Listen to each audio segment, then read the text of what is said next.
ओम श्री गुरुभ्यो नमः।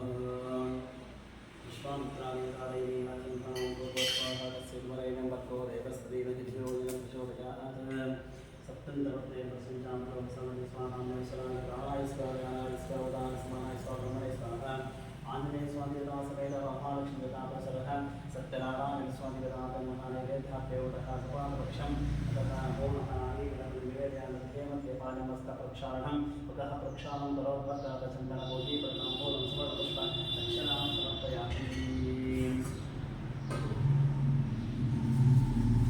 ओम श्री गुरुभ्यो नमः। महालक्ष्मी प्रसरः सत्यनारायण स्वामी अन्नपूजां करिष्ये।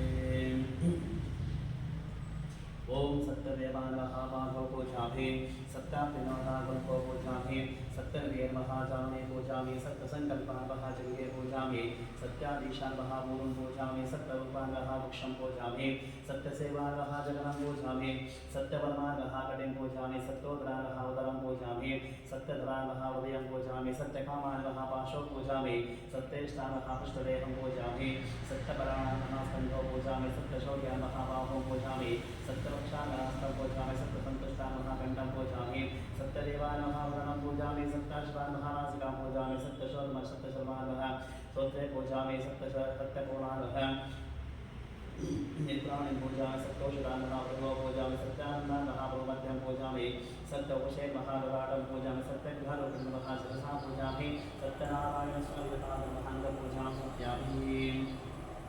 अतः पुष्पपूजां करिष्ये सत्यदेवानवः करवीरपुष्पं समर्पयामि सत्यात्रिमहाजामे पुष्पं समर्पयामि सत्यवीरमहाचन्द्रपुष्पं समर्पयामि सत्यसङ्कल्पान्वः वरपुष्पं समर्पयामि सत्यसेवान्वः सेवन्तिकापुष्पं समर्पयामि सत्यवर्मान्वः सत्यवर्मान्वः मल्लिकापुष्पं समर्पयामि सत्योदरान्वः युगन्तिकापुष्पं समर्पयामि सत्यधर्मान्वः गरिगणिकापुष्पं समर्पयामि सत्यकामान्वः श्रीपुष्पं समर्पयामि सत्येशान्वः पारिजातपुष्पं समर्पयामि सत्यनारायणवः पुण्यपुष्पं समर्पयामि सत्यशान्तानवः कुन्दपुष्पं समर्पयामि सत्यक्षान्वः मालतीपुष्पं समर्पयामि सत्यसन्तुष्टानवः केतकीपुष्पं समर्पयामि सत्यवृक्षान्वः मन्दारपुष्पं समर्पयामि सत्याच्युतानवः वाटवीपुष्पं समर्पयामि सत्यधर्मान्वः अशोकपुष्पं समर्पयामि सत्यपूर्णान्वः पूगपुष्पं समर्पयामि सत्योषधानवः दारिकापुष्पं समर्पयामि सत्यानन्दानवः देवदारपुष्पं समर्पयामि सत्योपशेमः सुगन्धादिपुष्पं समर्पयामि सत्यनारायणस्वामिनवः पुष्पपूजां समर्पयामि। तत्र पूजां च करिष्ये। ओम सत्यदेवानवः तुलसीपत्रं समर्पयामि सत्यात्रिनवः जातिपत्रं समर्पयामि सत्यविद्वानवः चम्पकपत्रं समर्पयामि सत्यसङ्कल्पानवः लिङ्गपत्रं समर्पयामि सत्याधीशानवः दूर्वाणपत्रं समर्पयामि सत्यरूपानवः सेवन्तिकापत्रं समर्पयामि सत्यसेवानवः मरुगपत्रं समर्पयामि सत्योषधानवः कमलपत्रं समर्पयामि सत्योदानवः करवीरपत्रं समर्पयामि सत्यधर्मानवः विष्णुकान्तिपत्रं समर्पयामि सत्यकामानवः वाचीपत्रं समर्पयामि सत्येष्टानवः मल्लिकापत्रं समर्पयामि सत्यपराणानवः युगन्तिकापत्रं समर्पयामि सत्यशौर्यानवः पमार्कपत्रं समर्पयामि सत्यदक्षानवः पारिजातपत्रं समर्पयामि सत्यसन्तुष्टानवः दारिकापत्रं समर्पयामि सत्यवेदानवः वदनीपत्रं समर्पयामि सत्याच्युतानवः देवतापत्रं समर्पयामि सत्यवर्मानवः शमीपत्रं समर्पयामि सत्यपूर्णानवः चूतपत्रं समर्पयामि सत्येश्वरानवः अमरकपत्रं समर्पयामि सत्यानन्दानवः वटपत्रं समर्पयामि सत्योपशेर्वः कमलपत्रं समर्पयामि सत्यगृहरूपिणवः वेणुपत्रं समर्पयामि सत्यनारायणस्वामिनवः अत्र पूजां समर्पयामि। अतः अष्टोत्तरः शतनामावलिः। ओम सत्यदेवानवः सत्यात्रिनवः सत्यभूतानवः सत्यपुरुषानवः सत्यनाथानवः सत्यसाक्षिनवः सत्ययोगानवः सत्यज्ञानानवः सत्यज्ञानप्रियानवः सत्यर्गेनवः सत्यसम्भवानवः सत्यप्रभुवेनवः सत्येश्वरानवः सत्यकर्मणेनवः सत्यपवित्रानवः सत्यमङ्गलानवः सत्यकर्धानवः सत्यप्रजापतेनवः सत्यविक्रमानवः सत्यसिद्धानवः सत्याच्युतानवः सत्यवीरानवः सत्यबोधानवः सत्यवीरानवः सत्यबोधानवः सत्यधर्मानवः सत्यसन्तुष्टानवः सत्यसन्तुष्टानवः सत्यवीरानवः सत्यप्रजापतेनवः सत्यविक्रमानवः सत्यवीरानवः सत्यबोधानवः सत्यधर्मानवः सत्यकृतानवः सत्यसन्तुष्टानवः सत्यपराणानवः सत्यपराणानवः सत्यपूर्णानवः सत्योषधानवः सत्यशाश्वतानवः सत्यप्रबोधनानवः सत्यविवेरवः सत्यज्येष्ठानवः सत्यश्रेष्ठानवः सत्यविक्रमणेनवः सत्यधन्विनेनवः सत्यवेदानवः सत्याधीशानवः सत्यकृतवेनवः सत्यकामानवः सत्यवत्सरानवः सत्यवस्वेनवः सत्यवेदानवः सत्यरुद्धानवः सत्यब्रह्मणेनवः सत्यामृतानवः सत्यवेदान्तानवः सत्यचित्रान्तेनवः सत्यभोक्तेनवः सुचेर्मः सत्याक्षरामः सत्येन्द्रामः सत्यसङ्करामः सत्यस्वर्गामः सत्यनिमानमः सत्यवेदामः सत्यवेद्यामः सत्यवियोषामः सत्यमाजामः सत्यमहिमानमः सत्यासुरामः सत्यसागरामः सत्यतपसेर्मः सत्यसिंहामः सत्यमृगामः सत्यलोकपालकामः सत्यस्थितामः सत्तोषितामः सत्यविपालकामः सत्यदरुद्रामः सत्यामृगामः सत्यवाक्यामः सत्यगुरुवे नमः सत्यराजामः सत्यसाक्षिणमः सत्यसमृतामः सत्यसम्प्रदामः सत्यवन्येमः सत्यवन्येमः सत्यभाग्येमः सत्यानमः सत्याराजामः सत्यसेवानामः सत्यपुत्रामः सत्योगामः सत्यहृदयामः सत्यकमलामः सत्यनामः सत्यस्थानमः सत्यभाव्येमः सत्यमुखामः सत्यजीवामः सत्यदंष्टामः सत्यनाशिकामः सत्यसोत्रामः सत्यचक्षुषेमः सत्यशिरसेर्मः सत्यमुकुडामः सत्यामरामः सत्यारामः सत्यसेवल्लभामः सत्यपुष्करामः सत्यगृणामः सत्याभावार्गमः सत्यघर्गुणमः सत्यघर्गुणमः सत्यघर्गुणमः ममतः सत्यपुष्करामः सत्यगृणामः सत्यभावार्गमः सत्यघर्गुणमः सत्यप्रभवानमः सत्यनारायणस्वदेवतामः अष्टोत्तरः स्तनामावलिपूजां सत्यामहालक्ष्मीवताभ्यामः अष्टोत्तरः स्तनामावलिः ओमतः प्रकृतेर्मः विकृतेर्मः विद्यामः सर्वभूतैतत्प्रदानमः श्रद्धानमः विभूतेर्मः सुरवेर्मः परमात्मकानमः वाचेर्मः भक्तानेर्मः पद्मनिग्रामः सुधीर्मः स्वाहानमः सुधानमः सुधानमः धन्यानमः हिरण्यगेर्मः महालक्ष्मीर्मः नित्यपुष्टान्मः विभावरेर्मः आदित्येर्मः आदित्येर्मः आदित्यानमः वसुधानमः वसुधान्यर्मः कमलानमः कान्तानमः कामाक्षेर्मः कमलसम्भवानमः बुद्धगेर्मः अनगानमः रिवल्लभानमः अशोकान्मः दीप्तान्मः लोकशोकजनाशनमः धर्मविजयानमः करुणानमः लोकवाक्यर्मः पद्मप्रियानमः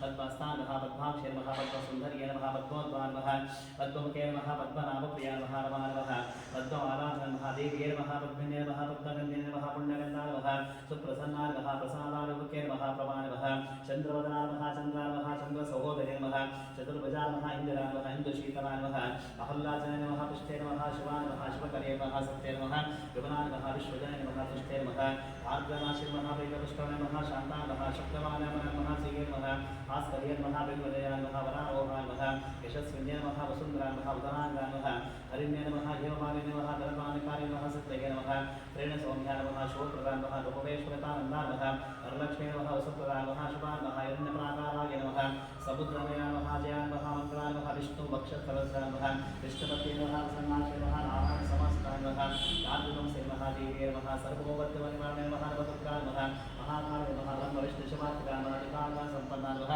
ॐ शिवनेश्वरी नमः महालक्ष्मीवताभ्यः स्तोत्रः सुनामाविपूजां सम्प्यादीन् शुक्लां वरदरं विष्णुं शिवरणं चतुर्भुजं प्रसन्नवदनं ध्याये सर्वविघ्नोपशान्तये नारायणं नमस्कृत्य नरं चैव नरोत्तमं देवीं सरस्वतीं व्यासं ततो जयतीरथिवेद भवतः स्कन्दपुराणದ ದೇವಾಖಂಡದಲ್ಲಿರುವ ಶ್ರೀ ಸತ್ಯನಾರಾಯಣ ಸ್ವಾಮಿಯ ವ್ರತಕಥೆ ಪ್ರಥಮಾಧ್ಯಾಯ. ಐದು ಶಾಂತಿನಪಾಸಗಳಾದ ಸಮಸ್ತ ಋಷಿಗಳ ಒಂದು ಕಾಲದಲ್ಲಿ ಪೌರಾಣಿಕೋತ್ತಮರಾದ ಸೂತ ಮಹರ್ಷಿಗಳನ್ನು ನೋಡಿ ಕೇಳುವಂತವರಾಗಿದ್ದಾರೆ. ಎಲೆಯ ಮದಿವರನೆ ಯಾವ ವ್ರತದ ಆಚರಣೆಯಿಂದ ಅಥವಾ ಯಾವ ತಪಸ್ಸಿನಿಂದ ಅಭಿಷ್ಟವನ್ನು ಹೊಂದಬಹುದು, ಆ ಸಮಸ್ತವನ್ನು ಕೂಡ ಕೇಳಲು ಅಪೇಕ್ಷೆ ಪಡುವಂತಹ ನಮ್ಮ ಮಗಳಿಗೆ ಹೇಳಬೇಕೆಂದು ಪ್ರಾರ್ಥನೆ ಮಾಡಿದ್ದಾರೆ. ಈ ರೀತಿ ಪ್ರಶ್ನೆ ಮಾಡುವ ವಿಷಯವನ್ನು ಕಾಲ ಕುರಿತು ಸೂತ ನುಡಿತಾರೆ. ಎಲೆಯ ಮದಿಗಳೆಲ್ಲ ಆಲಿಸಿರಿ, ಭಗವಂತನಾದ ಶ್ರೀಮನ್ನಾರಾಯಣನು ನಾಲ್ಕನ ಪೂರ್ವದಲ್ಲಿ ಇದೇ ರೀತಿ ಕೇಳ್ಪಟ್ಟವನಾಗಿ ವರ್ಷಿಯಾದ ನಾಲ್ಕೋಸ್ಕರ ಯಾವುದನ್ನು ಹೇಳ್ತಾನೋ ಆ ಸಮಸ್ತವನ್ನು ಹಾಗೆ ಹೇಳುತ್ತೇನೆ. ಲೋಕಾನುಕೂಲ ಮಾಡಬೇಕೆಂಬಬೇಕೆಂದಾದರೂ ಸಮಸ್ತ ಲೋಕಾಸುರದ ಕಟ್ಟಗಳಿಗೆ ಭೂಲೋಕಕ್ಕೆ ಪ್ರವೇಶ ಮಾಡಿದ್ದಾರೆ. ಅನಂತರಲ್ಲಿ ನಾನಾ ವಿಧವಾದ ಕಷ್ಟಗಳಿಂದ ಕೂಡಿದಂತಹ ಅನೇಕ ಯೋನಿಗಳನ್ನು ತೋರಿಸಿದಂತಹ ತಮ್ಮ ಪೂರ್ವಾಂತರ ಕರ್ಮ ಫಲಗಳಿಂದ ಕಷ್ಟಪಡುವಂತಹ ಸಮಸ್ತ ಪ್ರಜೆಗಳನ್ನು ನೋಡಿ ಈ ಲೋಕದ ದುಃಖ ಪರಿಹಾರವು ಯಾವ ಉಪಾಯ ನಿಶ್ಚಯ ಉಂಟಾಗದೆಂದು ತಮ್ಮ ಮನಸ್ಸಿನ ಆಲೋಚನೆ ಮಾಡಿ ಆಗ ನಾನು ವೈಕುಂಠವನ್ನು ಪ್ರವೇಶ ಮಾಡುತ್ತಾರೆ. ಅಲ್ಲಿ ಶುಭ್ರ ವರ್ಣವನಾಗಿಯೋ ನಾಲ್ಕು ತೋಳುಗಳನ್ನಾಗಿಯೋ ಶಂಕು ಗದಾ ಪದ್ಮ ವನವಾರಗಳಿಂದ ಭೂಷಣಪಟ್ಟವಾಗಿರುವಂತಹ ಕಮಲಾಪದಿಂದ ಸ್ತೋತ್ರ ಮಾಡಲು ಕ್ರಮಿಸಿದ್ದಾರೆ. ಬೇರೆ ಅನಂತವಾದ ಪರಾಕ್ರಮವುಳ್ಳಂತಹ ವಾತ್ಮನಸ್ಸುಗಳಿಗೆ ಅಗೋಚರವಾದ ಆಕಾರವುಳ್ಳಂತಹ ಆದಿ ಮಧ್ಯವು ಕೊನೆಗಿರುವಂತಹ ಗುಣ ಸ್ವರೂಪನಾಗಿರ್ತಕ್ಕಂತಹ ಸಕಲ ಭೂತಗಳಿಗೆ ಮೊದಲೇನಾಗಿರ್ತಕ್ಕಂತಹ ಭಕ್ತರ ಸಂಕಟಗಳನ್ನು ಹೋಗಲಾಡಿಸತಕ್ಕಂತಹ ಹಿರೇ ಸ್ವಾಮಿಗೆ ನಿನಗಿನ ನಮಸ್ಕಾರಗಳು. ಈ ಪ್ರಕಾರವಾಗಿ ನಾಗನಾಶಿಗಳನ್ನು ಕೇಳಿಕೊಂಡ ಭಗವಂತ ಇರುತ್ತಾರೆ. ಬೇರೆ ನಾಗನಾಶಿ ನಿನ್ನ ಮನಸ್ಸಿನಿದೆ ಇದಕ್ಕೋಸ್ಕರ ಬಂಧನಾದೆ ಅದನ್ನು ನನಗೆ ಹೇಳಿದಂತೆ ಸಮಾಧಾನ ಹೇಳ್ತೇನೆ. ಈ ಪ್ರಕಾರದ ಭಗವಂತ ಸೌಳಿಯರಾಗಿ ಆಗ ನಾನು ಹೇಳುತ್ತಾರೆ. ಎಳೆಯ ಭಕ್ತ ವಸನ ಭೂಲೋಕದಲ್ಲಿರುವಂತಹ ಸಕಲ ಮಾನವರು ತಮ್ಮ ತಮ್ಮ ಪಾಪ ಮತ್ತು ಕರ್ಮಗಳನ್ನು ಬೇಸರಪಟ್ಟಿದ್ದಾರೆ. ಎಳೆಯ ಸ್ವಾಮಿ ಸ್ವರೂಪೋಪಾಯದ ರೋಗ ಸಂಖ್ಯೆ ಪರಿಹಾರವಾಗುವುದು ಆ ಸಮಸ್ತನ್ನು ಕೂಡ ಕೇಳಲು ಅಪೇಕ್ಷೆ ಪಡ್ತೇನೋ ನನ್ನಲ್ಲಿ ಹೇಳುವ ನಾವು ಈ ರೀತಿಯಾಗಿ ಹೇಳುವಂತಹ ನಾವು ನೋಡಿಕೊಳ್ಳುವ ನಾಡನ್ನು ಚೆನ್ನಾಗಿ ಕೇಳಿದೆ. ಯಾವ ಕರ್ಮ ಮಾಡಿದ ಮನುಷ್ಯ ವಿಮುಕ್ತನಾಗ್ತಾನೋ ಅಂತ ರಾಸನ್ನು ಹೇಳ್ತೇನೆ ಕೇಳು. ಸ್ವರ್ಗ ಮತ್ತು ಲೋಕಗಳ ದುರ್ಲಭವಾದ ಅತಿ ಪುಣ್ಯಕರ ಒಂದು ವೃತ್ತ ಇದೆ. ವಿದ್ಯುಕ್ತವಾಗಿ ಸ್ವಲ್ಪವೂ ಸಹ ಲೋಪ ಮತ್ತು ದೋಷ ಮಾಡದಂತೆ ಸತ್ಯಾನು ಸಂಸ್ಥಾನ ಮಾಡದಲ್ಲಿ ಇಹಲೋಕದಲ್ಲಿ ಸಮಸ್ತ ಸುಖವನ್ನು ಅನುಭವಿಸಿಕೊಂಡು ಮುಂದೆ ಪರಲೋಕದಲ್ಲಿ ಮುಕ್ತಿ ಹೊಂದುವರು ಎಂಬುದಾಗಿದ್ದಂತಹ ಭಗವಂತನ ಮಾತು ನಾಡು ಭಾಷೆ ಹೇಳುತ್ತಾನೆ. ಎಲೆಜಿಗಳೊಡನೆ ಈ ಸತ್ಯಾನು ಸಂಸ್ಥಾನ ಮಾಡುವ ಫಲವೇನು, ಇದರ ವಿಧಾನ ಏನು, ಯಾರನ್ನು ಮಾಡಲ್ಪಟ್ಟಿದೆ, ಇದಕ್ಕೆ ಕಾಲ ಯಾವುದು, ಇವೆಲ್ಲವನ್ನು ವಿಸ್ತಾರವಾಗಿ ನನಗೆ ಹೇಳಬೇಕೆಂದು ಕೇಳಿಕೊಂಡಂತಹ ನಾಡಿಗೆ ಭಗವಂತ ಹೇಳ್ತಾನೆ. ಈ ವೃತ್ತವು ದುಃಖ ಮತ್ತು ಶೋಕಾದಿಗಳನ್ನು ಪರಿಹರಿಸುವುದಾಗಿದೆ, ನನ್ನ ಕಾಲಗಳನ್ನು ಸಮೃದ್ಧಿಪಡಿಸುವುದಾಗಿದೆ, ಸಕಲ ಸೌಭಾಗ್ಯ ಸಂತಾನಗಳನ್ನು ಉಂಟು ಮಾಡುವುದಾಗಿದೆ, ಎಲ್ಲ ಕಡೆಗಳ ಸೇವನೆ ಉಂಟು ಮಾಡುವುದು. ಯಾವ ದಿನ ಮನುಷ್ಯನ ಯುದ್ಧ ಮಾಡತಕ್ಕ ಉಂಟಾಗುವುದೋ ಆ ದಿವಸ ಭಕ್ತಿ ಶ್ರದ್ಧೆಗಳಿಂದ ಕೂಡಿಕೊಂಡು ಸತ್ಯಾನುಭವ ರಚನೆ ಮಾಡಬೇಕು. ಜಗದಲ್ಲೇ ದುಷ್ಟರನ್ನಾಗಿ ದುಃಖದಿಂದ ಬಡಗೋಡಿಕೊಂಡು ಶ್ರೇಷ್ಠವಾದ ಹರಪಾಲ ಭಕ್ಷ್ಯಗಳನ್ನು ಬಾಳೆಹಣ್ಣು, ತುಪ್ಪ, ಹಾಲುಗಳಿಗೆ ಸೇರಿಸಿಕೊಂಡು ನೈವೇದ್ಯ ಮಾಡಬೇಕು. ಆ ಬಳಿಕ ಕಥಾಶ್ರವಣ ಮಾಡಬೇಕು. ಅಂತ ಬಂಧುಗಳಿಗೆ ಇಷ್ಟಮಂದಿಲ್ಲ ಭೋಜನ ಮಾಡಿಸಿ ತಾನೂ ಸಹ ಭೋಜನ ಮಾಡಬೇಕು. ಈ ರೀತಿ ದಿವಸವನ್ನು 4 ವರ್ಷ ಆಚರಣೆ ಮಾಡಿ ಆದಿಯಲ್ಲಾಗಲಿ ಮಧ್ಯದಲ್ಲಾಗಲಿ ಕೊನೆಯಲ್ಲಾಗಲಿ ಉದ್ಯಾಪನ ಆಚರಣೆ ಮಾಡಿದ್ರೆ ಪೂರ್ಣ ಫಲ ಪ್ರಾಪ್ತಿಯಾಗುವುದು. ಈ ವೇದಿಕೆ ಮಾಡಿದ ಖಂಡಿತವಾಗಿ ಎಲ್ಲ ಮನಸ್ಸಿಗೆ ಅಭೀಷ್ಟವಾದ ಪರಿಸ್ಥಿತಿ ಉಂಟಾಗುವುದು. ಈ ಕಲಿಯುಗದಲ್ಲಿ ಇದಕ್ಕಿಂತಲೂ ಕೂಡ ಸುಖಕರವಾದ ಸುಲಭೋಪಾಯ ಬೇರೆ ಇರುವುದು. ಶ್ರೀಮನ್ನಾರಾಯಣನು 4 ಬೇಡಿದ ಸೋಲಂತಾದ ಸೂತ್ರ ಹೇಳುವಂತೆ ಅದನ್ನು ಅಧ್ಯಾಯ ಸಮಾಪ್ತಿಯಾಯಿತು. ಈಗ 2ನೇ ಅಧ್ಯಾಯ ಪುನಃ ಸೂತ್ರ ಹೇಳ್ತಾರೆ. ಆ ನಂತರ ವಿಷ್ಣು ನಾಮ ಕುರಿತು ಇದೇ ನಾಮ ಭಾಷೆ ನೀರು ಕೇಳಲು ಕುರಿತು ಯಾರಿಂದ ಆಚರಣೆ ಮಾಡಬೇಕು ಆ ವಿಷ್ಣು ಪುರಾತನವಾದ ಒಂದು ಇತಿಹಾಸವಿದೆ. ಹೇಳುತ್ತೇನೆ ಕೇಳು. ಅತಿ ಮನೋಹರವಾದ ಕಾಶಿ ಪ್ರಕರಣದಲ್ಲಿ ಒಬ್ಬ ಬ್ರಾಹ್ಮಣನು ವಾಸ ಮಾಡುತ್ತಿದ್ದಾನೆ. ಆ ಯುವತಿಯಲ್ಲೂ ಸಹ ಹಸುವಿನ ಬಾಧಿತನಾಗಿ ಎಲ್ಲ ಕಡೆ ತಿರುಗುತ್ತಾನೆ. ನೀರಿನ ಅತ್ಯಂತ ವಿಶ್ವಾಸವಂತ ಭಗವಂತ ಶ್ರೀ ಮಹಾವಿಷ್ಣುವು ಒಂದು ಬ್ರಾಹ್ಮಣ ಸ್ವರೂಪವನ್ನು ಹಾಳು ಮಾಡಿ ಈ ರೀತಿಯಾಗಿರ್ತಕ್ಕಂತಹ ಆತನ ಕಂಡು ಕೇಳ್ತಾನೆ. ಇದೇ ಬ್ರಾಹ್ಮಣ ಪ್ರತಿದಿನ ಸತ್ತಿದ್ದನಾಗಿ ಎದಕ್ಕೋಸ್ಕರ ಭೂಮಿ ತಿರುಗುತ್ತದೆ ಕೇಳಿಕೊಳ್ಳುವನಾಗಿ ಆಗ ಆತ ಹೇಳ್ತಾನೆ, ಇದೇ ಸ್ವಾಮಿಗೆ ನಾನು ಅತಿ ದೊಡ್ಡ ಬ್ರಾಹ್ಮಣನು ಭಿಕ್ಷೆಗೋಸ್ಕರ ತಿರುಗುತ್ತಿದ್ದೇನೆ, ನಿಮಗೆ ಏನಾದರೂ ನೋಡ್ತಾರೆ ಹೇಳಬೇಕೆಂದು ಕೇಳಿಕೊಳ್ಳುವನಾಗಿ ಆಗ ಸ್ವಾಮಿ ಹೇಳ್ತಾರೆ, ಇದೇ ಬ್ರಾಹ್ಮಣನೇ ನೀವು ಶ್ರೀ ಸತ್ಯಾನುಭವ ಮಾಡು, ನಿನ್ನ ಕಷ್ಟದಲ್ಲೂ ಸಹ ಪರಿಹಾರವಾಗುತ್ತದೆ ಎಂದು ಹೇಳಿ ಶ್ರೀ ಸತ್ಯನಾರಾಯಣ ಸ್ವಾಮಿ ದೇವರು ಅಂತರ್ಧಾನಾಗಿ ಹೊರಟೋಗಿದ್ದಾನೆ. ಅನಂತರ ಅದೇ ಬ್ರಾಹ್ಮಣನು ಅದೇ ರೀತಿಯಾಗಿ ಈ ಸತ್ಯಾನುಭವ ಚಿಂತೆ ಮಾಡ್ತಾ ಇರುತ್ತೆ. ನಿದ್ರೆ ಸಹ ಮಾಡಲಾಗಿದ್ದಾನೆ. ಬೆಳಗ್ಗೆ ಪುನಃ ಯಥಾಪ್ರಕಾರ ಪುನಃ ಶ್ರೀ ಸತ್ಯಾನುಭವ ಪೂಜೆ ಮಾಡೋ ಸಂಕಲ್ಪ ಮಾಡಿಕೊಂಡು ಭಿಕ್ಷೆ ಕೊಟ್ಟಿದ್ದಾನೆ. ಆದಂಥ ವಿಷಯ ಹಲವು ಸಾಧ್ಯವಾಗಿದೆ. ಅದೇ ಹಂತದಲ್ಲೇ ಬಂದು ಒಳಂದಿ ಕೊಳ್ಳಿಕೊಂಡು ಶ್ರೀ ಸತ್ಯಾನುಭವವನ್ನು ಆಚರಣೆ ಮಾಡಿದ್ದಾನೆ ಮತ್ತು ಪ್ರತಿ ತಿಂಗಳು ಕೂಡ ತಪ್ಪದೆ ಆಚರಣೆ ಮಾಡ್ತಾ ಬರ್ತಿದ್ದಾನೆ. ಈ ಪ್ರಕಾರ ಬ್ರಾಹ್ಮಣೋತ್ತಮನು ಶ್ರೀ ಸತ್ಯಾನುಭವ ಮಾಡುವನಾಗಿ ಸಕಲ ವಿಧವಾದ ಪಾಪಗಳನ್ನು ಪಟ್ಟು ಅಸಾಧ್ಯವಾದ ಮುಕ್ತಿಯನ್ನು ಸಹ ಪಡುತ್ತಾನೆ. ಇದೇ ರಾಗಭಾಷೆ ಯಾವ ಮನುಷ್ಯನ ಭೂಮಿ ಕೆಲಸ ಮಾಡ್ತಾನೋ ಆ ಮನುಷ್ಯನ ಸಕಲ ದುಃಖಗಳು ಕಷ್ಟಗಳು ಸಹ ನಾಶವಾಗಿ ಹೊರಟೋಗುತ್ತದೆ ಎಂಬುದಾಗಿ ಭಗವಂತ ಹೇಳ್ತಾನೆ. ಹೇಳಿದ ಈ ರೀತಿಯಾಗಿ ವಿಷ್ಣುವು ಮಹತ್ವರಾಗಿರ್ತಕ್ಕಂಥ ರಾಜಗೋಸ್ಕರ ಹೇಳಿದ ಕಥೆಯನ್ನು ತಿಳಿದುಪಟ್ಟಿದೆ. ಮತ್ತೆ ಎಂಬ ದರ್ಶನ ಕಾದಿಕೊಟ್ಟು ಸೂತ್ರ ಸರ್ವೆಯಾಗಿ ಈ ಋತವನ್ನು ಆ ಸಮಸ್ತವನ್ನು ಕೂಡ ಕೇಳಕಪರಿಶೀಲನಾಗಿ ಆಗ ಸೂತ್ರ ಹೇಳ್ತಾರೆ. ಎಲೆಗುಂದದ ಒಂದು ಸಮಯಕ್ಕೆ ಪೂರ್ವಕಾಲ ಬ್ರಾಹ್ಮಣವನ್ನು ವಿಶೇಷವಾಗಿ ಪೂರ್ವೋಪಕರಣಗಳಿಂದ 8 ವರ್ಷದ ಕೂಡಲಾಗಿ ಶ್ರೀ ಸತ್ಯನಾರಾಯಣ ಪೂಜೆ ಮಾಡಲು ಪ್ರಯತ್ನಿಸಿದ್ದಾರೆ. ಅದೇ ಕಾಲದ ಕಟ್ಟಿಗೆ ಅನ್ನುವುದಾನೆ ಬಂದಂಥ ಕಾಷ್ಟಾಂಗರಾಗಿ ಮನೆಯನ್ನು ನಿಲ್ಲಿಸಿ ಆ ಬ್ರಾಹ್ಮಣ ಮನೆಯನ್ನು ಪ್ರವೇಶ ಮಾಡ್ತಾನೆ. ಬಹಳ ತಾನು ಕೂಡ ಅವರು ಮಾಡಿದ ಕೂಡ ಭಕ್ತಿಗಾಗಿ ಸಾಷ್ಟಾಂಗ ಪ್ರಣಾಮ ಮಾಡಿ ಕೇಳಿಕೊಳ್ತಾನೆ.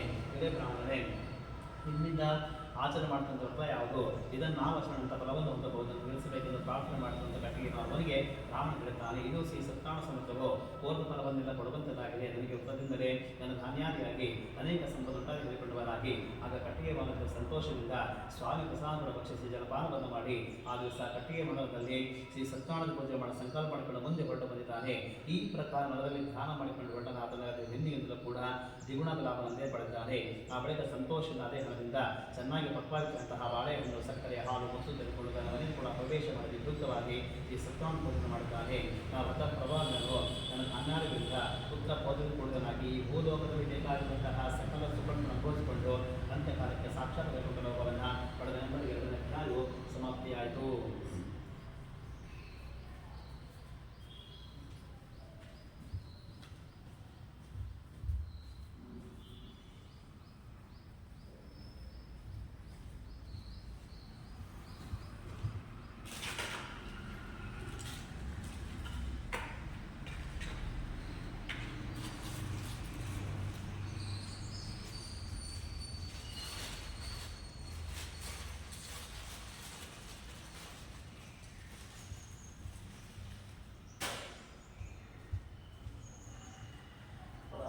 ಪ್ರಾಣಿಗಳಂತೆ ವಿಷಮೇ ತಾರಿ ಸರ್ವಾಣಿಗೆ ಯಥೇಕ್ಷಮಸ್ತಪುರುಷೋತ್ತಮಃ. ಈಗ 3ನೇ ಅಧ್ಯಾಯ. ಪುನಃ ಸೂತ ಹೇಳ್ತಾರೆ. ಪುನಃ ಶ್ರೀ ಸತ್ಯನಾರಾಯಣ ಸೂತ ಮಾತನ್ನು ಹೇಳ್ತಾನೆ ಕೇಳಿ. ಪೂರ್ವದಲ್ಲಿ ಉಲ್ಕಾಂತನೆಂಬ ಪರಾಜನಿದ್ದಾನೆ. ಆತನ ಹೆಂಡತಿಯಾಗಿರುವಂತಹ ಭದ್ರಶೀಲಾಂಬ ಉಪದೇಶಿತರಾಗಿ ನದಿ ತೀರದಲ್ಲಿ ಶ್ರೀ ಸತ್ಯನಾರಾಯಣ ಪೂಜನಾಶ್ರಮ ಮಾಡಿದ್ದಾಳೆ.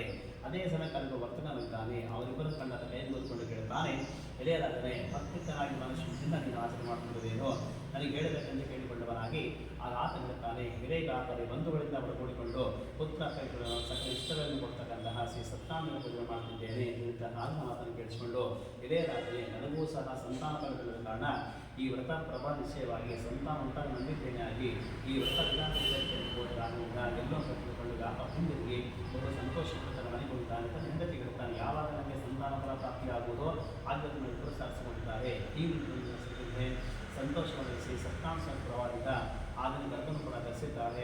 10ನೇ ತಿಂಗಳಿಗೆ ಪತ್ರಿಕಾರತ್ನ ಪಡೆದಿದ್ದಾಳೆ. ಶುಕ್ಲ ಪಕ್ಷದಂದು ಪಾದಕ ಕನ್ಯಾ ಮಣಿ ದಿನಕ್ಕೂ ಕೂಡ ಪಡೆದ ಕಲಾಪವನ್ನು ನಾಮಕರಣ ಮಾಡಿಕೊಂಡಿದ್ದಾಳೆ.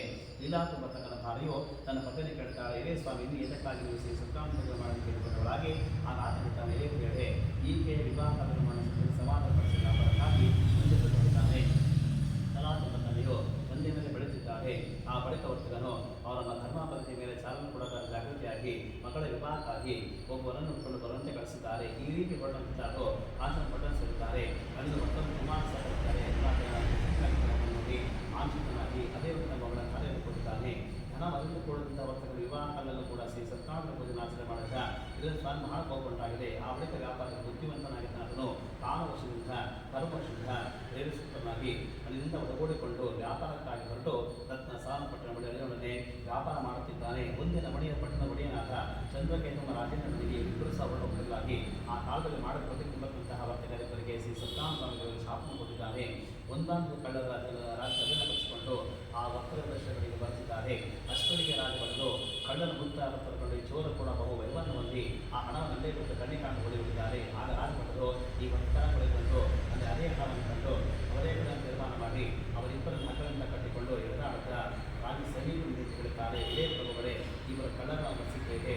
ವಿಚಾರ ಶಕ್ತಿನ ಕೊನೆಗೊಳಿಸಬೇಕು ತಿಳಿಕೊಂಡವರಾಗಿ ಆ ಬಳಿಕ ವರ್ಗದಲ್ಲಿ ವಿಚಾರಣೆ ಮಾಡಲಿದೆ. ಬಲವಾದ ಶ್ರೀ ಸತ್ಯನಾರಾಯಣ ಸ್ವಾಮಿ ಆಡತಕ್ಕಂಥ ಮಾತು ಯಾರಿಗೂ ಸಹ ಅಲ್ಲಿ ಕೇಳಿಸುವಂತಿಲ್ಲ. ಇಂಥ ರಾಜನ ಸಂಪತ್ತೆಲ್ಲ ಕೂಡ ಸಂಗ್ರಹಿಸಲ್ಪಟ್ಟಿದೆ. ಇದಲ್ಲದೆ ಶ್ರೀ ಸ್ವಾಮಿ ಶಾಲೆಗಳನ್ನು ನಿಲ್ಲಿಸಿ ಸಹ ಬಹು ಹೆಸರು ಉಂಟಾಗಿದೆ. ಮನೆಯ ಹಣವೆಲ್ಲ ಕೂಡ ಕಳ್ಳರನ್ನ ಕಳಿಸಲ್ಪಟ್ಟಿದೆ. ಆದಿ ವ್ಯಾಳಿಗಳಿಂದ ಹಸುಗಾರಿಕೆಗಳಿಂದ ವರ್ತಕರ ಮನೆ ಆಹಾರಕ್ಕಾಗಿ ಮನೆ ಕಲಿತಿದ್ದಾರೆ. ಒಂದಿನ ಕಲಾವಿದನ್ನು ಬ್ರಾಹ್ಮಣ ಮನೆಗೆ ಹೋದಾಗ ಅಲ್ಲಿ ಅವರು ಶ್ರೀ ಸತ್ಯನಾರಾಯಣ ಪೂಜೆ ಮಾಡ್ತಿದ್ರು. ಅವರನ್ನು ಕಂಡು ಅಲ್ಲೇ ಕುಳಿತುಕೊಂಡು ಶ್ರೀ ಸ್ವಾಮಿ ವಸ್ತುಗಳು ಪ್ರಸಾದವನ್ನು ಕೂಡ ರಕ್ಷಣೆ ಮಾಡಿ ಆ ರಾತ್ರಿ ಅಲ್ಲೇ ಕಳೆದು ಪುನಃ ಬೆಳಿಗ್ಗೆ ತನ್ನ ಮನೆಗೆ ಸೇರಿದ್ದಾಳೆ. ಆಗ ತಾಯಿ ಕಟ್ಟಿದ ಮಗಳೇ ರಾತ್ರಿ ಇರುತ್ತೆ ನಿನ್ನ ಮನಸ್ಸಿನಲ್ಲಿ ಕಟ್ಟಿಕೊಂಡವರಾಗಿ ಆ ರಾತ್ರಿದ್ದಾರೆ. ಇದೇ ಮಾತೆ ಒಬ್ಬ ಬ್ರಾಹ್ಮಣನ ಇಷ್ಟಪಟ್ಟು ಮಾಡದಂತಹ ಶ್ರೀ ಸತ್ಯನಾರಾಯಣ ಪೂಜೆ ಮಾಡಿಸಿದ್ರು. ಅದನ್ನು ನೋಡ್ತಿದ್ದಂಥ ಆ ರಾಜನ ಮಾತನ್ನು ಕೇಳಿಸಿಕೊಂಡು ಮಾತನ್ನು ಕೇಳಿದ ಸತ್ಯನಾರಾಯಣ ಸ್ವಾಮಿ ಪತಿಯವರನ್ನು ಕ್ಷಮಿಸುವುದಾಗಿ ಇಬ್ಬರು ಸಾಧಿಸಿಕೊಂಡಿದ್ದಾರೆ. ಲೀಲಾದ ಸತ್ಯನಾರಾಯಣ ಮಾಡ್ತೇನೆ ಸ್ವಾಮಿಗೆ ನನ್ನ ಪತಿ ಮತ್ತು ದೇಹವನ್ನು ಬೆಳೆಸಿ ಅವರ ಸಲ ತಪ್ಪುಗಳನ್ನು ಮನಸ್ಸಿರುವುದಾಗಿ ಈ ಸ್ವಾಮಿ ಧರಿಸಿಕೊಂಡಿದ್ದಾರೆ. ಈ ರೀತಿಯಾಗಿ ಇಬ್ಬರು ಸಹ ಶ್ರೀ ಸ್ವಾಮಿ ವ್ರತ ಮಾಡಿದ್ರಿಂದ ಪುನಃ ಶ್ರೀ ಸತ್ಯನಾರಾಯಣ ಸ್ವಾಮಿ ದೇವರು ಸಂತುಷ್ಟನಾಗಿದ್ದಾನೆ. ಆ ರಾಜ ಸುತ್ತಲೂ ಕಾಣಿಸ್ಕೊಂಡು ಹೇಳ್ತಾನೆ, ಎಲೆ ರಾಜನೇ, ನಾಳೆ ಪ್ರಾತಃ ಕಾಲದೊಳಗೆ ನೀನು ಆ ಇಬ್ಬರು ವರ್ತಕನ್ನು ಬಿಡುಗಡೆ ಮಾಡು, ಇಲ್ಲಿ ನಿನ್ನ ನಾನು ನಾಶ ಮಾಡ್ತೇನೆ ಎಂದು ಹೇಳಿ ಶ್ರೀ ಸತ್ಯನಾರಾಯಣ ಸ್ವಾಮಿ ಅಂತರ್ಧಾನಾಗಿ ಹೋಗಿದ್ದಾನೆ. ಮಾತನಾಡಿ ಬೆಳಗಿದ್ದವನೇ ಸಭಾ ಸ್ವಪ್ನ ಕೊಡಿಸಿ ಆ ವೃತ್ತನ್ನು ಬಿಡುಗಡೆ ಮಾಡಲು ಆಚರಣೆ ಮಾಡಿದ್ದಾನೆ. ರಾಜ ಸೇಪಸ ಬಂದ ಬಿಡುಗಡೆ ಮಾಡಿದ ಸಂತಮಿಸಿದ್ದಾರೆ. ಆಗ ರಾಜನು ಈ ಇಬ್ಬರು ವರ್ತಕರಿಗೆ ವಿನಯಪೂರ್ವಕವಾಗಿ ಹೇಳ್ತಾನೆ, ಇದೇ ವರ್ತಕರೇ, ಶ್ರೀ ಸತ್ಯನಾರಾಯಣ ಸ್ವಾಮಿ ಮಹಾರೂಪ ಪ್ರಾಪ್ತವಾಗಿದೆ. ಇನ್ನು ಹೆದರಬೇಕಾದ ಸಂಕೋಲನ ತರಿಸಿ ವಸ್ತ್ರಗಳಿಂದ ಅಲಂಕರಿಸಿ ಅವರ ಸಂತೋಷಗಳಿಗೆ ಶ್ರಮವನ್ನು ಕೊಟ್ಟು ಇದೇ ವರ್ತಕರ ಸಂತೋಷವನ್ನು ಗೋವಿಂದಾಗಿ ಆಗ ವರ್ತಕರಿಬ್ಬರು ಕೂಡ ನಮಸ್ಕಾರವನ್ನು ಮಾಡಿ ಹೊರಟವರಿಗೆ 3ನೇ ಅಧ್ಯಾಯ ಸಮಾಪ್ತಿಯಾಯಿತು.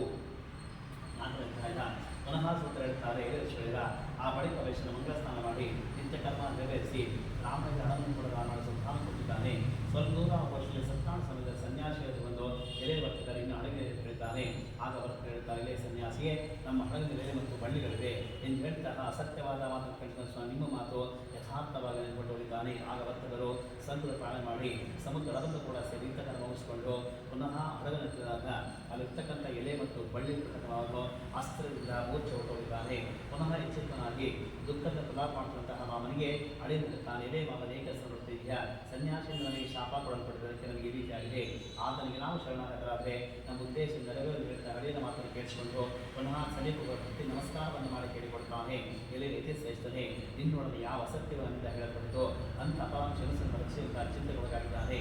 ಆಗ ಸ್ವಾಮಿ ಹೇಳ್ತಾನೆ, ಇದೇ ದುರ್ಬುದ್ಧಿಗಳೇ ನನ್ನನ್ನು ಬಿಡಿಸಬೇಡಿ, ಆಗ ಸ್ವಾಮಿ ಹೇಳ್ತಾನೆ, ಇದೇ ದುರ್ಬುದ್ಧಿಗಳೇ ನನ್ನ ಮಾತನ್ನು ಕೇಳಿಸಿರಿ, ನನ್ನ ಪೂಜೆ ಮಾಡಿದ ಮತ್ತರಾಗಿದ್ದೀರಾಗಿ ನನ್ನ ಆಜ್ಞೆಯಿಂದ ಬಾರಿ ಬಾರಿ ದುಃಖ ಪಡುತ್ತಾ ಬಂದಿರುವಿರಿ ಎಂಬುದಾಗಿದ್ದಂತಹ ಭಗವಂತನ ಮಾತನಿಗೆ ವರ್ತನ ಸ್ತೋತ್ರ ಮಾಡಬೇಕು ಅನಿಸಿದ್ದಾನೆ.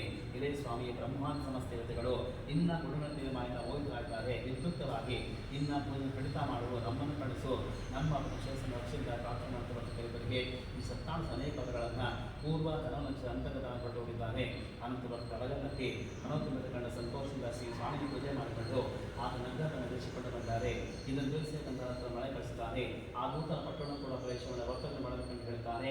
ಇದಕ್ಕಾಗಿ ನಿಮ್ಮ ಪತಿ ಬಂದಿದ್ದಾಗ ಶುಭವಾದ ಮಾತು ಹೇಳಿದ್ದಾನೆ.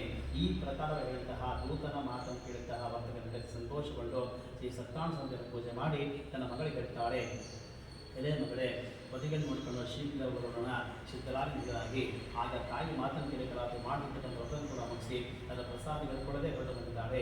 ಇದರಿಂದ ಪುನಃ ಶ್ರೀ ಸತ್ಯಾಂಶವನ್ನು ಕೋಪಗೊಂಡಿದ್ದಾನೆ. ಆಕೆಯ ಪತಿಯನ್ನು ಜರುಗ ಹಲವಿನೊಂದಿಗೆ ಮುಳುಗಿಸಿ ಸಂಹಾರವನ್ನು ಮಾಡಿದ್ದಾನೆ. ಆ ಬಳಿಕ ರಾತ್ರಿಯು ತನ್ನ ಪತಿ ಕಾಂತವನ್ನು ಹೊರಬಿದ್ದಾಳೆ. ಎಲ್ಲರೂ ಆಲೋಚನೆ ಮಾಡ್ತಿರಬಾರದಾದ ವಿರಾತ್ರು ಆ ಮಗಳ ಅವಸ್ಥೆಗಳನ್ನು ಅರ್ಥ ಆಕೆಯ ಮಗಳನ್ನು ಅರ್ಥಕೊಂಡಿದ್ದಾರೆ. ಇದುವರೆಗೆ ಹಡಿಗಳ ತಕ್ಷಣ ಹೇಗೆ ಮಾಡಿಬಾರಿದ್ದಾನೆ. ಇದೆಲ್ಲ ಕೂಡ ಶ್ರೀ ಸತ್ಯಾಂಶ ಮೈನಿಂದುಂಟಾಗಿದೆ. ಆತನ ಮಹತ್ವ ಶಕ್ತಿ ತನ್ನ ಮಗಳನ್ನು ಅರ್ಥಕೊಂಡಿದ್ದಾಳೆ. ಪತಿಯನ್ನು ಕಳೆದುಕೊಂಡಂತಹ ರಾಜಗಳ ಪತಿ ನಷ್ಟವಾದಾಗ ಅತ್ಯಂತ ದುಃಖಿತರಾಗಿ ತನ್ನ ಪತಿಯ ಪ್ರಾಧಿಕಾರಗಳನ್ನು ಸಹನ ಮಾಡಿಕೊಂಡು ಮನೋನಿಶ್ಚಯ ಮಾಡಿದ್ದಾಳೆ. ಈ ಪ್ರಕಾರ ಬಹಳ ಕಷ್ಟವಾದ ವಯಸ್ಸನ್ನು ಅಲ್ಲಿ ಇಬ್ಬರು ಸಾಕ್ಷಿ ಮಾಡಿದ್ದಾರೆ. ಈ ಹಡಗ ಅದೃಶ್ಯವಾಗಿ ಹೇಗೆ ಹೋಗಿದೆ ಸತ್ಯಾಂಶವನ್ನು ಬೇರೆ ಮಾಡಿದ್ದಾನೆ. ಆಯಾಮಶ ನಾವು ಪ್ರಾಂತವಿದ್ದು ಎಂದು ಹೇಳಿಕೊಂಡು ಪುನಃ ಎಲ್ಲರ ಸಮಕ್ಷ ಮನೋಜವನ್ನು ಈ ರೀತಿಯಾಗಿ ರಚನೆ ಮಾಡಿಕೊಂಡು ಹೇಳ್ತಾನೆ, ನಾನು ಆಪಾತ ಬಾಂಧವನ ಸತ್ಯಾಂಶ ಪೂಜೆಯನ್ನು ಪುನಃ ಹಾಜರು ಮಾಡ್ತೇನೆ. ಹೀಗೆ ಪ್ರಾರ್ಥನೆ ಮಾಡಿಕೊಂಡು ಶ್ರೀ ಸತ್ಯಾಂಶನ ಭೂಮಿ ಮೇಲೆ ಎಂದು ನಂಗವಾಗಿ ನಮಸ್ಕಾರವನ್ನು ಮಾಡುತ್ತಾನೆ. ಆ ಕಾಲದಲ್ಲಿ ಶ್ರೀ ಸತ್ಯಾಂಶ ಪುನಃ ಸಂತುಷ್ಟನಾಗಿದ್ದಾನೆ. ನಂತರ ಆಕಾಶವನ್ನು ಅಂದರೆ ಇದೇ ವರ್ಷವೇ ನಿನ್ನ ಮಗಳು ಪ್ರಸಾದವನ್ನು ತ್ಯಾಗ ಮಾಡಿ ಇಲ್ಲಿ ಕುಳಿತಾಳೆ. ಅದಕ್ಕೆ ಈ ರೀತಿಯಾಗಿ ಇದಕ್ಕೋಸ್ಕರ ಮನೆಗಳು ಸ್ವಲ್ಪ ಪ್ರಸಾದ ಭಕ್ಷಣೆ ಮಾಡಿಕೊಂಡು ಆಕೆ ಪತಿಯನ್ನು ಹೊಂದವಳು ತಲಾಗಿ ಹೀಗಿರುತ್ತಾ ಆಕಾಶವಾಣಿ ಮಾತನ್ನು ಕೇಳಿ ಅದೇ ಬೇಗ ಮನೆಗೆ ಹೋಗಿ ಪ್ರಸಾದ ಭಕ್ಷಣವಾಗಿ ಬಂದಾಗ ಅವಳಿಗೆ ತನ್ನ ಪತಿ ದೃಷ್ಟಿ ಗೋಚರವಾಗಿದ್ದಾರೆ. ಆಗ ತುಂಬ ಸಂತೋಷ ಸಂತಾಗಿದೆ. ಆಗ ತನ್ನ ತಂದೆ ಕುರಿತು ಹೇಳ್ತಾಳೆ, ಎಲೆ ತಂದೆಯೇ ಈಗ ಮನೆಗೆ ಹೋಗೋಣ, ಎಲ್ಲರೂ ಏರಿಕೆ ಮಾಡ್ತೀವಿ. ಈ ಪ್ರಕಾರದಂತಹ ಮಗಳ ಮಕ್ಕಳ ವಿಷಯ ಬಹಳ ಸಂತೋಷ ಉಂಟಾಗಿದೆ. ಆನಂದಯುಕ್ತವಾಗಿ ಶ್ರೀ ಸತ್ಯಾಂಶ ನಾಶ ಮಾಡುತ್ತಾರೆ. ಮತ್ತು ಪ್ರತಿ ಮಾಸ ಪೌರ್ಣಿಮ ಸಂಕ್ರಾಂತಿ ವರ್ಷಕಾಲದಲ್ಲೂ ಕೂಡ ಶ್ರೀ ಸತ್ಯಾಂಶ ನಾಶ ಮಾಡುತ್ತಾರೆ.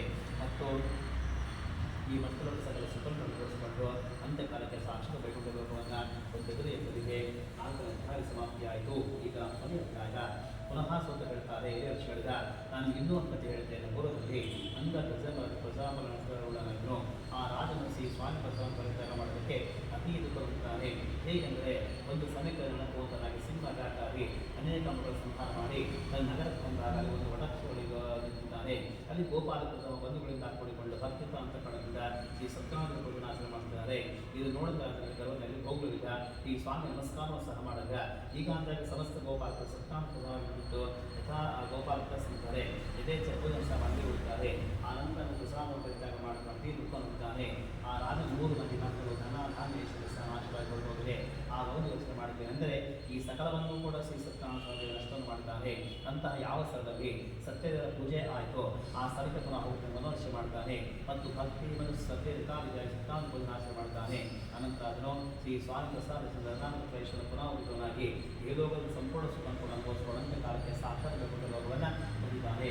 ಈ ಪ್ರಕಾರವಾಗಿ ಪರಮ ದುರ್ಲಭವಾದ ಯಾವ ಮನುಷ್ಯನ ನಾಶ ಮಾಡ್ತಾನೋ ಅವನಿಗೆ ಶ್ರೀ ಸ್ವಾಮಿ ಪ್ರಸಾದಿಸಿದ ಧನದಾನ ಮುಂತಾದ ಪ್ರಾಪ್ತವಾಗ್ತದೆ. ಮತ್ತು ಯಾವ ದರಿದ್ರನಿರುವ ಧನ ಪ್ರಾಪ್ತಿಯಾಗ್ತದೆ. ಅವನ ಸಂಸಾರವನ್ನು ಮುಕ್ತನಾಗ್ತಾನೆ. ಯಾವ ಮನುಷ್ಯನ ಭಯವನ್ನು ಹೊಂದಿರ್ತಾನೋ ಅಂಥವರು ಭಯದಿಂದ ಮುಕ್ತರಾಗ್ತಾರೆ. ಅವರು ಈ ಲೋಕದ ಸಂಪೂರ್ಣ ಸುಖವನ್ನು ಅನುಭವಿಸಿಕೊಂಡು ಅಂತ್ಯಕಾಲಕ್ಕೆ ಸಾಕ್ಷಾತ್ ಹೊಂದುತ್ತಾರೆ. ಇದು ಸತ್ಯವಂತ ಮತ್ತು ಇರುತ್ತಾರೆ. ಇದೇ ಈ ಪ್ರಕಾರ ಶ್ರೀ ಸತ್ಯಾಂಶ ಮಾಡಿಸುತ್ತೇನೆ.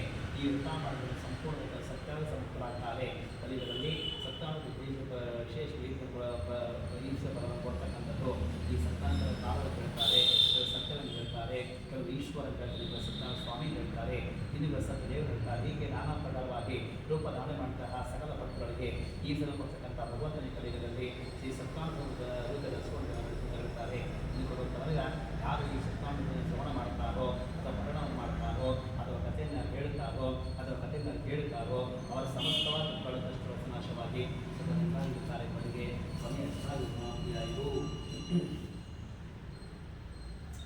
सहस्रशीर्षं देवं विश्वाक्षं विश्वशम्भुवं विश्वनारायणं देवमक्षरं परमं पदं विश्वतत्परधां नित्यं विश्वं नारायणं हरिं विश्वमेवेदं पुरुषस्तद्विश्वमुपजीवति तदिं विश्वस्यात्मेश्वरं शाश्वतं शिववर्तितं नारायणं महातेजं विश्वात्मानं परायणं नारायणपरो ज्योतिरात्मानारायणं परः नारायणपरब्रह्मा तत्तन्नारायणं परः नारायणपरो ध्यानं नारायणं परः च किञ्चित् जगत् सर्वं दृश्यते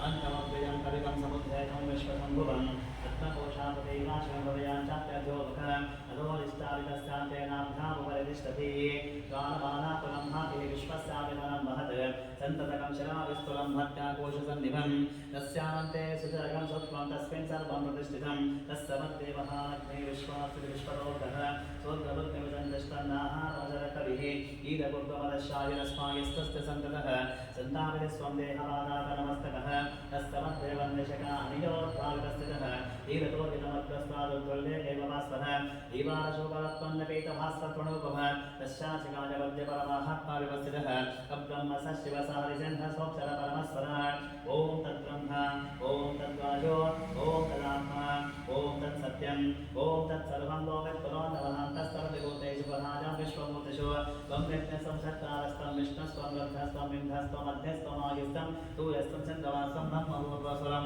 प्रजापतिः गोपां पुष्पं वेद पुष्पवान् प्रजावाः पशुमान् भवति चन्द्रमाः पुष्पवान् प्रजावाः पशुमान् भवति एवं वेद गोपामागतनं वेद आयतनवान् भवति अग्निर्वापामागतनम् आयतनवान् भवति गोग्नेरायतनं वेद आयतनवान् भवति आपो वैयाग्नेरायतनम् आयतनवान् भवति एवं वेद गोपामागतनं वेद आयतनवान् भवति वायुर्वापामागतनम् आयतनवान् भवति गोवायोरायतनं वेद आयतनवान् भवति आपो वैवायोरायतनम् आयतनवान् भवति एवं वेद गोपामागतनं वेद आयतनवान् भवति चन्द्रमाभापामागतनम् आयतनवान् भवति यश्चन्द्रमस आयतनं वेद आयतनवान् भवति आपो वै चन्द्रमस आयतनम् आयतनवान् भवति एवं वेद गोपामागतनं वेद आयतनवान् भवति नक्षत्राणि वामागतनम्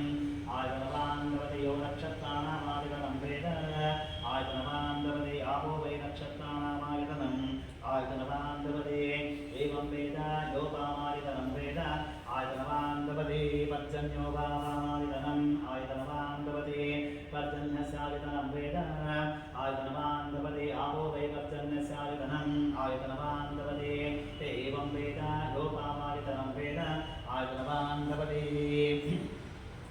संवत्सरो वापामागतनम् आयतनवान् भवति यत्संवत्सरस्यागतनं वेद आयतनवान् भवति आपो वै संवत्सरस्यागतनम् आयतनवान् भवति एवं वेद योत्सरान् प्रतिष्ठितं वेद रक्तेन तिष्ठति अनागणाय विद्महे वासुदेवाय धीमहि तन्नो विष्णुः प्रचोदयात् महादेवे च विद्महे विष्णुपत्नी च धीमहि तन्नो लक्ष्मी प्रचोदयात् एकदन्ताय विद्महे वक्रतुण्डाय धीमहि तन्नो दन्तिः प्रचोदयात् तत्पुरुषाय विद्महे महादेवाय धीमहि तन्नो रुद्रः प्रचोदयात् गणाविनाथाय विद्महे सर्वसिद्धये च धीमहि तन्नो गौरी प्रचोदयात् तत्पुरुषाय विद्महे महासेनाय धीमहि तन्नः षण्मुखः प्रचोदयात् तत्पुरुषाय विद्महे स्वर्णवक्षाय धीमहि तन्नो गरुडः प्रचोदयात् तत्पुरुषाय विद्महे चक्रतुण्डाय धीमहि तन्नो नन्दिः प्रचोदयात् आसरदाय विद्महे जानकीवल्लभाय धीमहि तन्नः श्रीरामचन्द्रः प्रचोदयात् आञ्जनेयाय विद्महे महाबलाय धीमहि तन्नो हनुमान् प्रचोदयात् वज्रनयनाय विद्महे वैष्णवपुष्पाय धीमहि तन्नो नारसिंहः प्रचोदयात्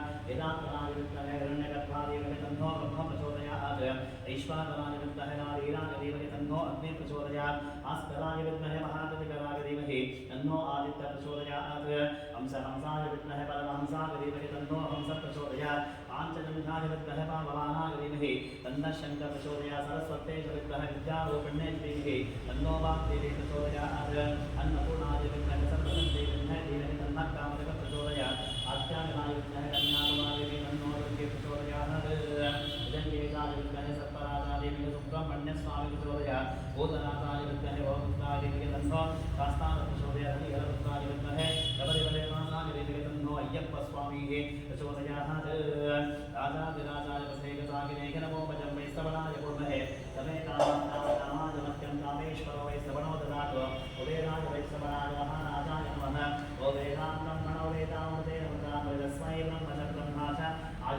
प्रजापतिः महालक्ष्मीकामसरः सत्यनारायण स्वामी यदोक्तसारः अन्तपुष्पं समर्पयामि।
अन्यथा शरणं नास्ति त्वमेव शरणं मम तस्मात् कर्णभावेन रक्ष रक्षो जनार्दनः रक्ष रक्ष महागणपतिं महालक्ष्मीगता समेतः सत्यनारायणस्मृतिगता ब्रह्मः रक्षमस्तानां संप्रियं नारायणमाचरणसेवेदोत्थापनाः प्रकृतिस्वभावः करोमि सकलं परस्मै नारायणाय समर्पयामि ओम शान्ति शान्ति शान्ति।